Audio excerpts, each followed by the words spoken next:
April మంత్‌లోని important డేస్‌ని గుర్తుపెట్టుకోవడానికి ఒక simple mnemonic story. First తారీఖున ఉత్కల్ దివాస్ అని ఒడిషా వెళ్ళా. సడన్‌గా కళ్ళు కనిపించడం మానేశాయి. అక్కడ వాళ్ళనడిగితే ఇలాగే ఒక 7 డేస్ ఉంటుందనన్నారు. అరే! ఈ మాత్రం దానికి 5 పడవలు వేసుకొని వెళ్ళామా అని అనుకున్నా.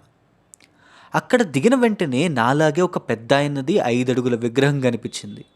ఎవరా అని చూస్తే బాబు జగజీవన్ రావు గారు. సిక్స్త్ డే అప్పుడే కళ్ళు కొద్ది కొద్దిగా కనిపిస్తున్నాయి. మా ఫ్రెండ్స్ స్పోర్ట్స్ ఆడితే ఐసైట్ డెవలప్ అవుతుందని అన్నారు. డెవలప్ అవ్వలేదు కానీ సెవెంత్ డేకి నా హెల్త్ అంతా పాడైపోయింది. ఇంకా నా వల్ల కాక నా ఫోన్ తీసి స్పీడ్ డైల్లో 11 కొట్టి మా మదర్కి ఫోన్ చేసి అమ్మా నేను ఇక్కడ సేఫ్గా లేను అని చెప్పా.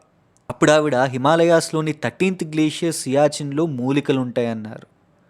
సరే అని అక్కడికి వెళ్ళా. అక్కడ ఒక దొంగ బాబా నాకు చాగస్ అనే డిసీజ్ ఉందని అన్నాడు. 14 డేస్ మూలికలు వాడమని ఇచ్చాడు. సరే అని వాడేశా.